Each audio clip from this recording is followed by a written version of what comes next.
अस्सलाम वालेकुम नाजरीन, मैं मोहम्मद मुज़म्मिल। आप देख रहे हैं मेरा YouTube channel the nation point. नाजरीन, गुज़श्ता रोज़ आपने जो ये मामला देखे जो अदालत में पेश आए, एक डॉक्टर थी डॉक्टर फातिमा रियाज, उनका जो जहनी तवाज़ुन देखा आपने अदालत के सामने, फिर कोर्ट रूम के अंदर भी उनकी बड़े ही मशकूक जो अज़ाइम थे या बड़े ही मशकूक जो इक़दाम किए जिनसे जज भी परेशान हो गए। जस्टिस सलाउद्दीन पवर की अदालत थी, जज भी हमें परेशान नजर आए। बाहर मीडिया को पकड़ पकड़ के वो कहने लगी कि मेरे इंटरव्यूज लो, मेरे इंटरव्यू लो, मुझे डेथ थ्रेट्स हैं। भाई किसकी तरफ से थे? मेहदी काज़मी क्यों करेगा ऐसा? मेहदी काज़मी को क्या जरूरत है? जब उसको उसकी बेटी से इजाजत मिल गई मिलने की, अदालत ने इजाजत दे दी, सारा केस बन के तैयार है, तमाम एविडेंस जो गवाह हैं, एविडेंस हैं, वो जहीर के खिलाफ जा रहे हैं। मेहदी काज़मी अपनी बेटी से मिलने में, अपनी बेटी को घर लाने में जब करीब पहुंच चुका है, बिल्कुल एंड केस का हो चुका है, खत्म होने जा रहा है केस, तो फिर क्या जरूरत थी मेहदी काज़मी को ये इक़दाम करने की? यकीनन कोई जरूरत मेहदी काज़मी को नहीं थी कि ऐसी कोई भोंडी हरकत करे जिससे उसके केस को असर पड़े, जिससे उसको अगर चलो कोशिश की भी होगी, जब मना किया होगा तो वो बस हो गया होगा। उस पर प्रेशर कैसे डाल सकता है कि उसको पता है कि ये औरत केस पे असर अंदाज होगी। आप मेहदी काज़मी में आपको बोलता है आपकी फुटेज, सीसीटीवी फुटेज अदालत में पहुंच चुकी है, जज साहब को दिखाई गई है। आपने किस तरह तमाशा मेहदी काज़मी के घर पे किया, किस तरह आपने तमाशा जिब्रान नासिर के घर पे किया। चलो मेहदी काज़मी के घर आप चली गई, वो मुद्दई था और लड़की का बाप था, कुछ डॉक्टर के नाते जो आपकी मेडिकल ड्यूटी लगाई गई थी, आप उस मुतालिक सवाल करने गई होंगी, समझ सकते हैं हम।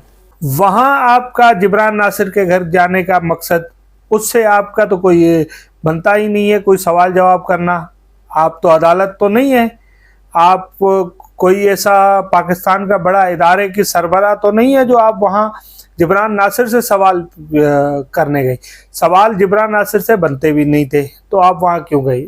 बिल्कुल इसकी जो जहनी हालत है वो जहन से बिल्कुल ये औरत फारिग है, बिल्कुल ही। बस ये है कि उनके जो मुखालिफ पार्टीज हैं, जो अदाकारा है, जो अदाकारा का सेल है, मीडिया सेल है, उनको एक मिल गया, जो उनको एक टॉपिक मिल गया, उनको बात जो उनकी खत्म हो चुकी थी, अब बात करने के लिए बचा नहीं था। जो इनका एक सो कॉल्ड वकील है जाफरी, वो भी हमने देखा कि उनको इग्नोर करता। मियां आसिफ अपने धंधे से लग गए, एक वेला आदमी है कराची से, वही रह गया, वो भी अब थोड़ा अदालत और एफआईए की प्रेशर की वजह से पीछे होता हुआ नजर आ रहा है। बची कौन? अदाकारा के पास इस वक्त ना कोई और कोई प्रोजेक्ट मौजूद नहीं है, कोई ऐसा बड़ा काम मौजूद नहीं, उसको भी तो अपने घर का चूल्हा जलाना है, अपने घर के लिए जो राशन का इंतजाम करना है। इनका शोहर तो इन पे डिपेंडेंट है, उनको तो कोई नौकरी नहीं है, कुछ नहीं है, वो इन पे डिपेंडेंट है, तो जाहिर बात है वो अपना लिए कुछ करेंगी। उनको तो एक स्टोरी मिल गई, उसको ब्रेक कर दिया। आवाम को क्या मिला? आवाम ने एकदम ही इस चीज पे टूट पड़ी कि यार ये क्या आ गया, ये क्या हो गया, ये हमें। और जो आवाम इस केस को इग्नोर कर रही थी, जो इस केस से आवाम हट रही थी, यकीनन जब आवाम हटेगी तो ही इसका फैसला फेयर फैसला हो सकता है। वरना ये जैसे आवाम जुड़ती है सोशल मीडिया पे इस केस से, वैसे ही वो अपना नैरेटिव बनाते हैं और ऐसे भोंडे जो डॉक्टर हैं या कुछ ऐसे वकील आ जाते हैं या सहाफी आ जाते हैं जो इनके नैरेटिव को हेल्प करते हैं, बूस्ट करते हैं कि ये इस तरह के इकदाम कर पाए या इस तरह के लोगों के साथ ये हेल्प करते हैं। आज कल ब्रेक था, आज फिर अदालत लगेगी, आज देखेंगे मेडिकल का क्या आता है। देखिए जज साहब ने इस डॉक्टर की जो भी इकदाम थे उसको बिल्कुल ही जो है वो इग्नोर कर दिया। उस पर जज साहब ने कोई, जस्टिस सलाउद्दीन पवर साहब ने उस पर कोई एक्शन नहीं लिया, उसको बिल्कुल इग्नोर कर दिया, जैसे ये मसला अदालत के अंदर पेश ही नहीं आया। ना जीएम फारूकी साहब हैं जो मुल्जिम के वकील है, जहीर के वकील है, उन्होंने भी इसके उसको इतना उस टाइम पे तो हाईलाइट नहीं किया कि नहीं यार ये इसको तहकीकात की जाए या कुछ की जाए, बाद में यकीनन कुछ मीडिया पे हमें तंज करते वो नजर आए और बड़े अरसे बाद वो मीडिया पे आए, मीडिया को से बात की, ये बड़ी खुशाइन है। हम तो चाहते हैं कि मुल्जिम भी आके बात करे भाई, मुद्दई भी आके बात करे और उनके वकला भी बात करे, अपना पॉइंट ऑफ व्यू रखे जो मीडिया के सामने। अगर मुद्दई रख रहा है तो मुल्जिम को भी पूरा हक है। जो कवरेज मीडिया के लोग मुद्दई को दे रहे हैं वो कवरेज आपको ही देंगे, आपको भी रिकॉर्ड करें, आपका मैसेज भी हम आगे पहुंचाएंगे, हमारा काम है हम पहुंचाएंगे। हम मुद्दई के कोई वो तो नहीं है, मुद्दई की तरफ से हम पेड पे तो नहीं है ना, हम जो मेहदी काज़मी की तरफ से कोई पेट पे तो नहीं है।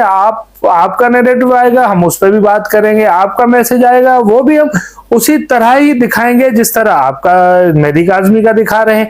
बिला वजह ये चीजें की गई हैं, इसका कोई मतलब नहीं है, कोई सर पैर नहीं है। आवाम ये सुन लो, ये जान लो कि सिर्फ जो फैसला आना है अदालत से आना है। ये बाहर अदालतों के तमाशे करवाना, तमाशे लगवाने से कुछ भी नहीं होगा। और ये जो फैसला जज साहब देंगे, इंसाफ पे मबनी फैसला होगा, वो वही फैसला काबिल कबूल होगा। जो अगर मुद्दई को उससे एग्री नहीं होगा तो वो भी बात करेगा, अगर वो आगे अपील में जाएगा। अगर मुल्जिम को वो समझ नहीं आएगा वो भी अपने अपील में जाएगा। बाकी ये फैसला इधर जो है उसका यही है, यही अंजाम होना है कि वो अदालतों से ही हल होना, और कोई प्लेटफॉर्म नहीं है जो इस केस को हल हो जाए। ना कोई ये लाहौर में बैठे हुए मीडिया सेल्स के पास जाके ये केस हल होगा। ये केस यही कराची की अदालत में, कराची के जज साहिबान जो है वही इसको हतमी राय देंगे, है इसका फैसला करेंगे। जो एविडेंस की बुनियाद पे होगा वही इसका आखिरी काम होगा। बाकी और आवाम कुछ भी बोलती रहे, कुछ नहीं होना, इस केस में कुछ नहीं रहा। ये केस 100% मुद्दई के हक में है और इंशाल्लाह जो दुआ ज़हरा है वो मेहदी काज़मी के ज़रूर मिलेगी। इसी के साथ मुझे इजाज़त दी, अपना और मेरे चैनल का ख्याल रखिएगा। अल्लाह हाफिज़।